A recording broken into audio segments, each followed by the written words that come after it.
Today, we're going to do a short section on, I don't know, they're calling this integrated forecast, but it's kind of demand and supply kind of stuff.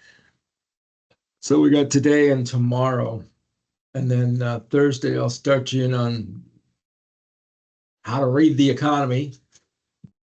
And Henry will give you this test for section B on Friday. And then Livia will be in on Monday. All right. Incorporate the use of sales, inventory, and capacity forecasts in the planning of materials production to better meet strategic objectives and goals. All right. So we've got this sales and operations planning meeting, which is a cross-functional process that anticipates demand, inventory, supply, customer lead times, etc.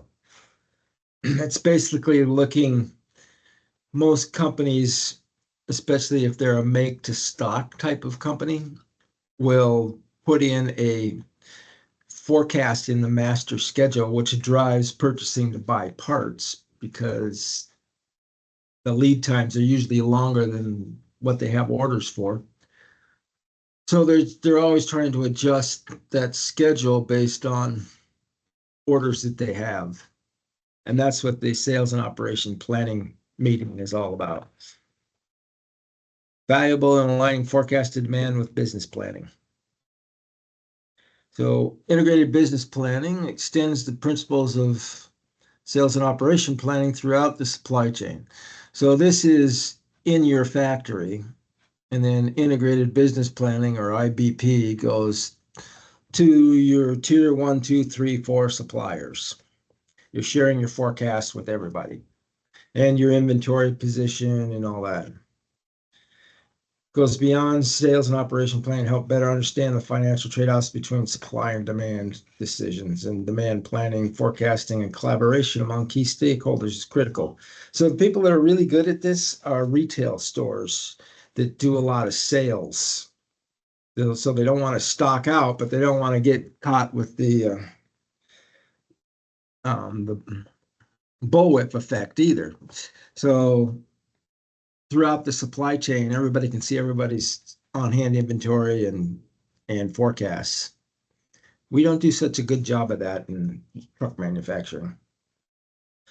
So this is the planning team process, who's involved in the sales and operation plan, demand, sales, marketing, finance, reconciliation between all the groups, management oversight, supply review. So purchasing, operations, plant operations, etc. Stakeholder forecasts. So sales being the stakeholder, they are usually the guys doing the forecast. Past forecasts can be used to determine what forecasting methods have not worked or have worked, so adjustments can be made. And sales forecasts are then adjusted by capacity, material, and financial risks. Multiple forecasts should be created, both quantitative and qualitative. So you want to look at your forecast from a number of different angles because they're never right. You just want to be somewhere closer than others. Capacity, the cost of adding extra capacity versus the cost of maintaining unused capacity must be considered. So we can build our truck plants to cover 250 trucks a day by knocking out a wall, adding more space. But that costs money, and you usually have to take out a loan to do that. And if the truck market drops off, now you've got this loan out there for capacity that you got, or a loan that you got to pay that for capacity that you don't need and is not generating money. So that's the problem. Capacity includes any resources used to create value. So human resource capital is capacity. Organizations need to examine the types of capacity they have and the capacity for each. So in purchasing, it's computer hardware and software and labor. That's what limits our capacity. Some restrictive factors to be considered in capacity planning are capacity cannot be stored. You can't save it up. It's like sleep. You can't put it in the bank. If it's not used, it's wasted. It can only be added in discrete steps, with such as one whole machine or so many square feet of factory. And the lead time to add capacity must be considered. Some of these machines can take a 3-year lead time to order. Ramp up period is required before any new equipment is fully operational. All those things you got to look at for capacity. Material operations uses the forecast of finished goods to estimate material requirements, including raw material and parts. So this is where the master schedule blows down the requirements for raw material and parts from the supply base. In the case of shortages, purchasing searches for alternative sources or alternative materials. And obsolescence has got to be considered. So I had, when I was doing years ago antennas, the guy wanted to get hundreds made so we could get a better break on the price. But it's like, well, we only need like 10 a month. And he's like, well, we can store them. Well, here's the problem. When they go and change the design and engineering, and you've got 300 antennas stored in a warehouse that are no longer any good, you got to scrap them. And you've already paid for them. Finance estimates, future revenues and expenditures can have an impact on the organization's capacity and material expenditures. So estimates aid in identifying the risk and opportunities with the profit and loss statement, which is another name for the income statement. These forecasts also help guide an organization in managing cash flows and controlling costs. And the contribution analysis evaluates the expected revenues and costs of each target customer group. Finance then prepares financial statements a couple of years in the future. So these are called pro forma statements. They're trying to estimate what the revenues and expenses will be given a particular volume or a range of volumes. Collaborative solution building, stakeholder participation. So CEO sets the agenda, VP of marketing or sales owns the forecast. Operations VP is responsible supply side. So usually in a small to medium-sized firm, purchasing will report up through operations to the operations VP. VP of engineering is responsible for new future product introductions, and VP of finance is responsible for financial statements and determining actual plan versus comparison. Now, purchasing in a goods producing company will report up through operations.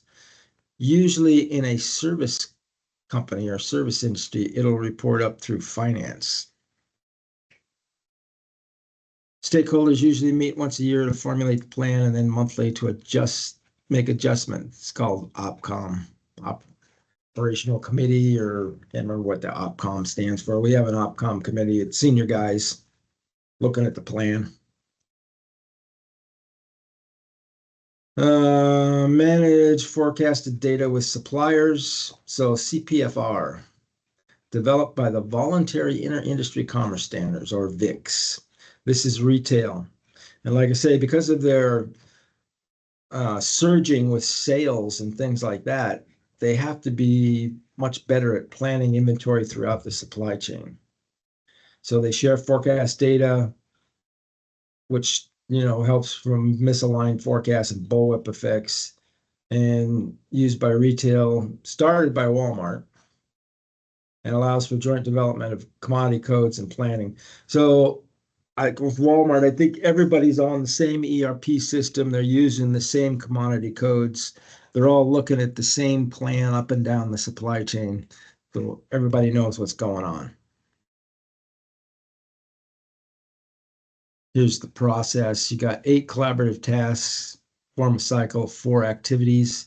So the 4 activities are in here, these 4 sections, which is analysis, strategy and planning, demand and supply, and execution. And each activity consists of two collaborative tasks. So strategy and planning is collaboration, arrangement, joint business plan. And then sales forecasting, order planning, order generation, order fulfillment. Under execution analysis is section management and performance assessment. And then on the inside is the retailer, what they're doing. So the manufacturer's in white on the outside. And then the cycle is this middle with the arrows. And that's the CPFR, collaborative forecasting and replenishment. Planning, forecasting, and replenishment. Retail industry. I mean, it would be good if we used it, but a lot of goods manufacturers don't use it. POS does not stand for what you think it stands for. It stands for point of sale technology. A point of sale system is an integrated software and hardware solution for retailers. It's your grocery store cash register scanner these days. Takes the place of the conventional cash registers by handling transactions, plus things like payments, track inventory, manage your accounting needs, calculate sales tax, payroll, loyalty program, sales history. This is why they always want your loyalty number when you check out of the grocery store. And a point of sale system works by connecting credit card processing apps, accounting apps, inventory apps, and other point of sale related businesses. So this is how grocery stores work with their inventory. They know what's on hand. As long as the system's all working, it'll tell how many cans of beans they've got on the shelf, hopefully. Forecast accuracy. Organizations begin by looking at demand for the current period and comparing it to previous periods to determine forecast accuracy. So you want to go back and look at what your demand is today and then what you forecasted it to be. Past demand is used to predict future demand. It's easier if demand is predictable and stable, but it rarely is. And there are various models that can help. We'll cover those in section C. And continuous improvement on the forecast accuracy by always looking at it and measuring it leads to greater customer satisfaction and lower inventory costs. Organizations should regularly track demand accuracy. How accurate are their forecasts? And we'll see some of the ways you can do that. And they should also regularly examine their assumptions that the forecast is built on, usually economic assumptions. And organizations also determine contingency plans. All right. So a firm's annual production costs are wages, material, supplies and operating costs, and the setup and set up their tooling. If you receive 7,500 orders per year, what is the average cost per order? Ooh. So you got to look here. You got some of this stuff that's per year and some of this stuff that's per order.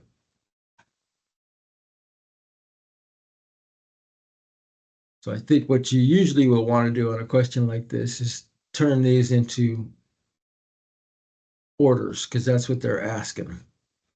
So dividing by 7,500. And then you look at 120 plus 90. So you're already at 190 here. And then you kind of take a look at it and guess what's 550 divided by 7,500. I'd probably go like 263. Anybody else got any other guesses? That's the correct answer. Yep. 263, yeah. Yeah. Yeah, so you don't have to actually get the calculator out and do all the math. You can kind of look at it and say, and then you can always flag it and come back. All right, one more. Lexi Madigan is a category manager for Acme. Acme is a manufacturer of women's clothing. Acme is experiencing a bullwhip effect with their finished goods. Remember, this is patio furniture after the pandemic when everybody wanted to buy it and it sold out, and then there was too much of it and nobody wanted it. Acme's finished goods inventory never seems to have the correct SKUs in stock, and their manufacturing floor must complete rush orders for their retail company customers. Other SKUs just sit on the shelves and barely move, causing their inventory turns to drop below 5, which is not very good. What would be a system that could help Acme in this situation?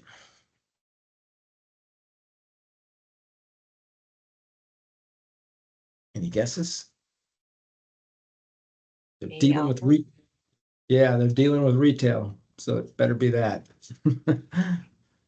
Let's see if that is correct.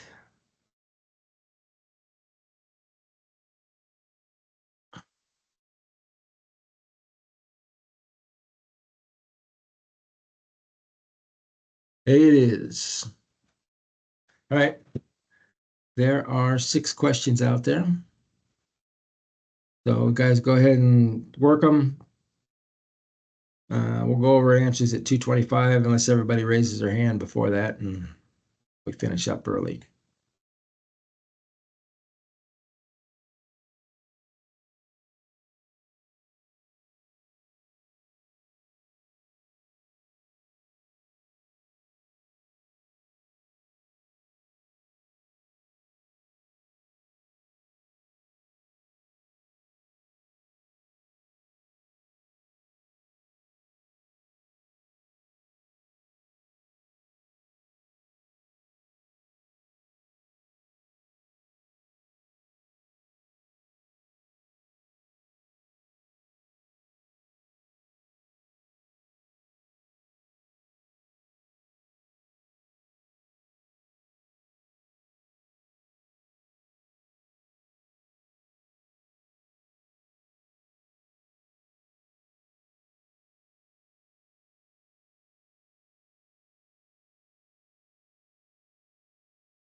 All right, let's go over some answers pretty quick here.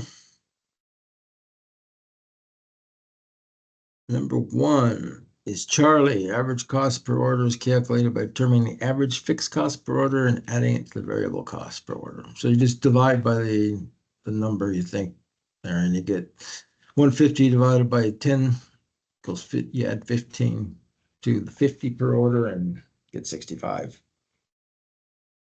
Point of sale info R2 is also Charlie. Point of sale information provides accurate and immediate feedback of actual purchases. 3 is Delta. Provision of production plans and schedules to a supplier would not affect the quality inspection standards.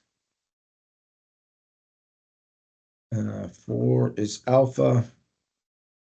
New process and new machinery require substantial ramp-up period before it's fully operational. You got to figure that into your forecast. 5 is Alpha. Improved forecast and supplier collaboration will provide the greatest support to the company. And 6 is Bravo. IBP will extend the principles of the S&OP throughout the supply chain. Integrated business planning, I think is what that IBP stands for. I have to go back and look at the slides.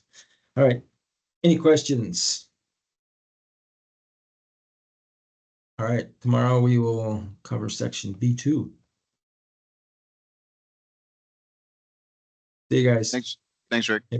Yeah. Thank you, Rick. Yeah.